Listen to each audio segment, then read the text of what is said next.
A história de Tito é uma das mais vitais para entender a fé cristã, e o motivo pelo qual ele é chamado de discípulo esquecido é, paradoxicamente, o que o torna um dos mais importantes. Ele operou nas crises mais difíceis da igreja e conhecia o segredo que conecta a conduta moral do crente com a expectativa do fim dos tempos. Tito era um gentio de origem grega, uma identidade que o tornou o primeiro grande gancho de sua vida. Sua conversão ao Evangelho foi tão significativa que Paulo o levou à Conferência de Jerusalém como a prova viva de que a salvação é pura graça. A questão era: o crente não-judeu precisava ser circuncidado para ser salvo.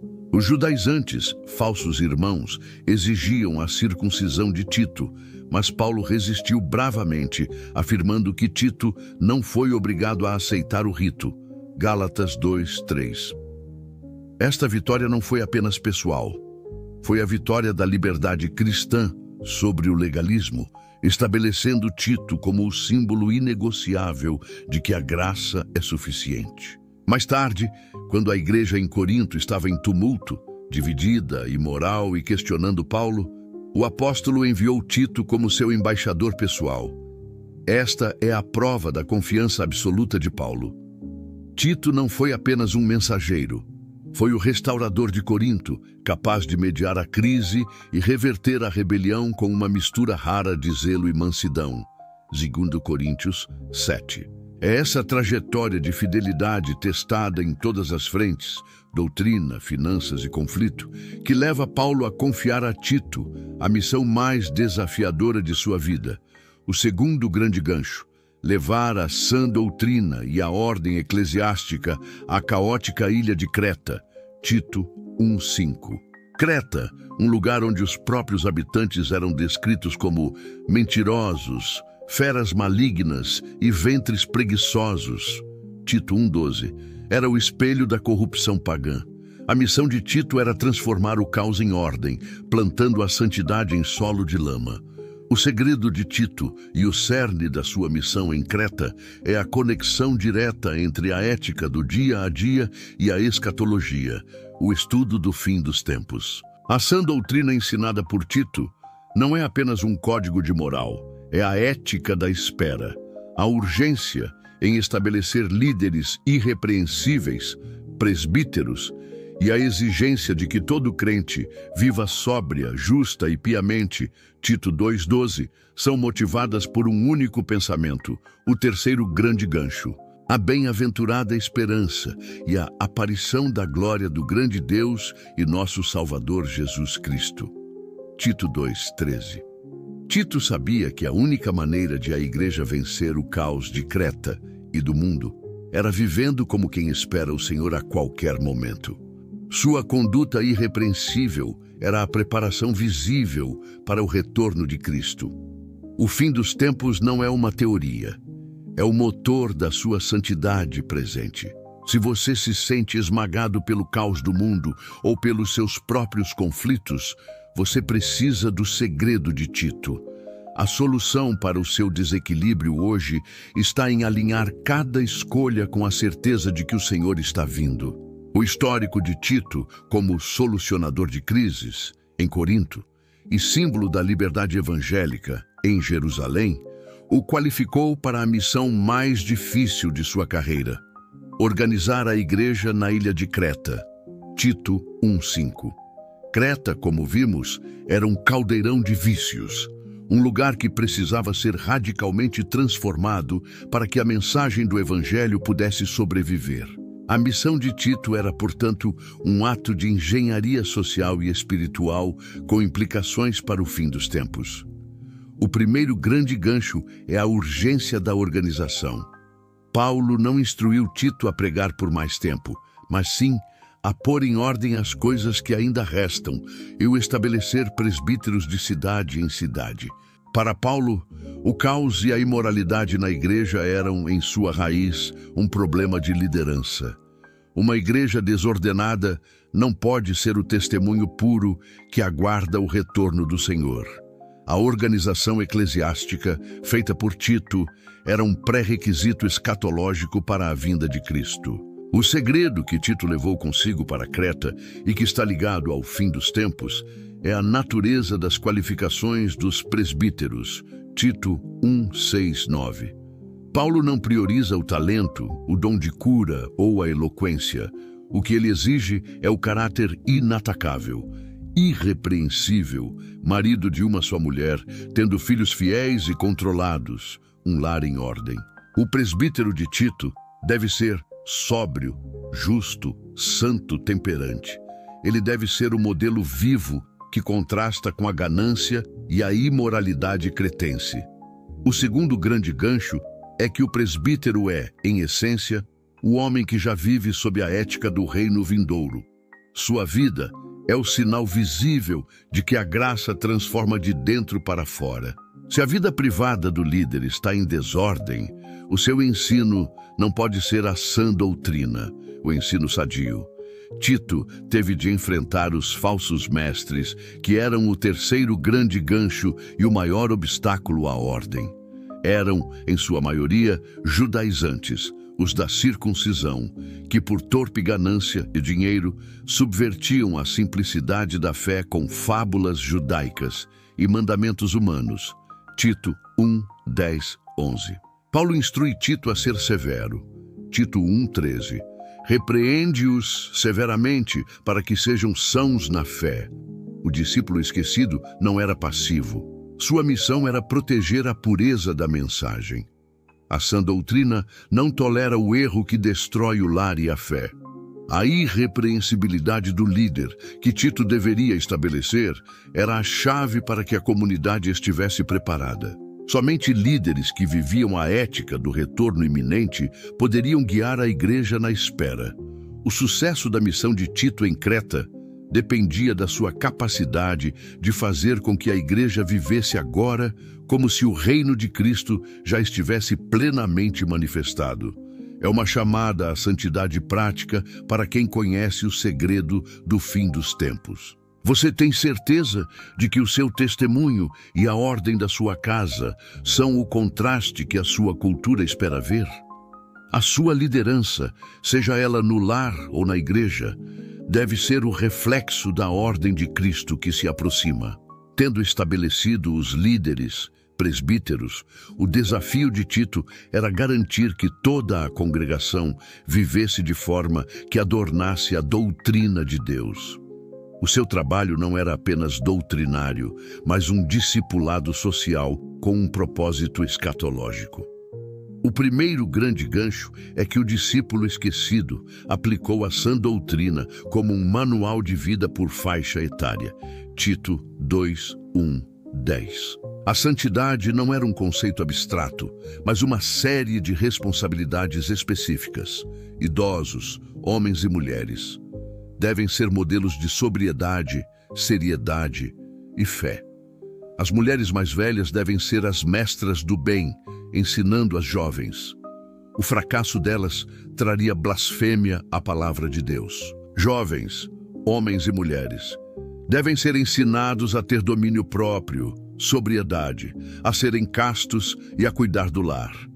A ordem no lar cristão era o testemunho radical que confrontava a imoralidade cretense. O próprio Tito. O líder deveria ser o exemplo máximo, a ponto de o adversário não ter nada de mal que dizer de nós. Tito 2:8. O segundo grande gancho é o foco nos servos, escravos, que formavam a maior parte da igreja. Eles eram instruídos a serem totalmente submissos e fiéis. O propósito desta obediência no ponto mais baixo da escala social é extraordinário. Para que em tudo enfeitem a doutrina de Deus, nosso Salvador. Tito 2:10. A conduta ética de um servo cristão se torna o adorno, o ornamento da doutrina. Sua honestidade e obediência em um mundo de corrupção eram a prova visível de que o Evangelho opera. Se a sua vida não está adornando a doutrina de Cristo, ela está, por omissão, desonrando-a.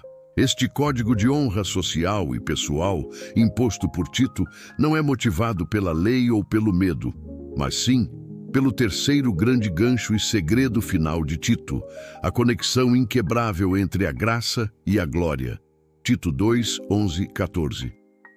O motor por trás de toda a ética é a manifestação dupla de Deus, a graça já manifestada, porque a graça de Deus se há manifestado, trazendo salvação a todos os homens, ensinando-nos que, renunciando à impiedade e às concupiscências mundanas, vivamos neste presente século, sóbria, justa e piamente. Tito 2, 11, 12. A glória a ser manifestada, aguardando a bem-aventurada esperança e o aparecimento da glória do grande Deus e nosso Salvador Jesus Cristo. Tito 2,13. O discípulo esquecido, Tito, sabia que a vida cristã é vivida no meio tempo entre essas duas aparições. A graça é o professor que nos capacita a dizer não ao mundo hoje. A esperança da glória, o fim dos tempos, é o incentivo máximo que nos faz dizer sim à santidade. O segredo de viver uma vida transformada, como Tito ensinou em Creta, é manter os olhos fixos na promessa do retorno. A sua sobriedade de hoje é a sua preparação para o encontro com o Rei. Se o seu desejo por santidade está fraco, você precisa reavivar a sua esperança escatológica. O retorno de Cristo é o motor da sua ética. A pergunta que Tito lhe faria é: o que sua vida está comunicando sobre aquele que está prestes a voltar? Tito já havia estabelecido a liderança e a ética interna da igreja, mas o seu trabalho final era garantir que o comportamento do crente diante do mundo, as autoridades e os vizinhos, tivesse um alicerce teológico inabalável. Tito 3. O primeiro grande gancho é a ética da submissão cívica. Paulo ordena a Tito que admoeste o povo a se sujeitar às autoridades e a estar preparado para toda a boa obra. Tito 3:1. Em uma época onde os cristãos eram vistos com desconfiança e suspeita de rebelião, o discípulo esquecido devia garantir que a igreja de Creta fosse o melhor elemento da sociedade. Esta obediência, no entanto, não é passiva. Ela é acompanhada de uma conduta social radical. Tito 3:2. Não injuriar ninguém, não ser contencioso, brigão, mas ser cordato, amável e mostrar toda a mansidão para com todos os homens. A submissão e a mansidão são a linguagem prática da ética do fim dos tempos, o sinal de que o crente não busca vingança na terra, pois espera a justiça de Cristo nos céus. O segredo para viver essa ética impossível está no segundo grande gancho, a memória dos antes. Tito 3:3. Paulo força Tito e a igreja a olharem para trás, para a sua condição antes de Cristo, descrevendo-os como nécios, desobedientes, servindo a concupiscências, vivendo em malícia, inveja e, o mais terrível, odiando-nos uns aos outros. A lembrança desse passado feio é o remédio contra o orgulho. O crente que se lembra do que era não pode julgar com arrogância o mundo que ainda está perdido. A humildade é a base da mansidão cívica. O alicerce inquebrável para a nova vida é a teologia da regeneração. Tito 3:4-7. Este é o terceiro grande gancho e o clímax teológico. A salvação não veio por obras de justiça que houvéssemos feito, mas pela misericórdia de Deus.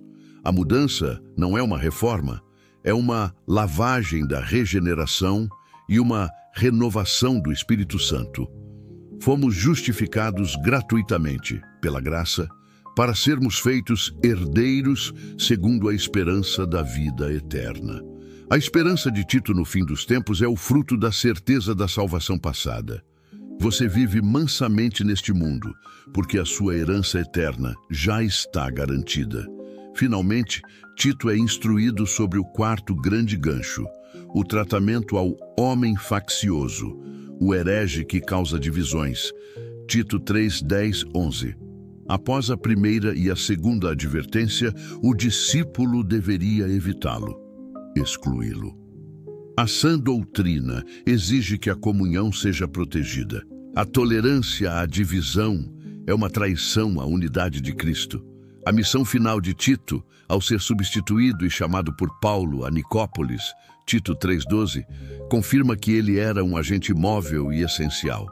Sua vida foi consumida em levar a ordem, a ética e a esperança escatológica a todos os cantos do império. A sua mansidão, a sua submissão e a sua rejeição à contenda devem ser a prova viva de que a regeneração de Deus é real em você.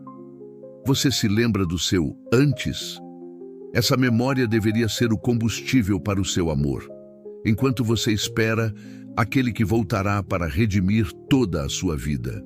O destino final do emblema da graça e a certeza de que o segredo do céu define cada escolha na terra.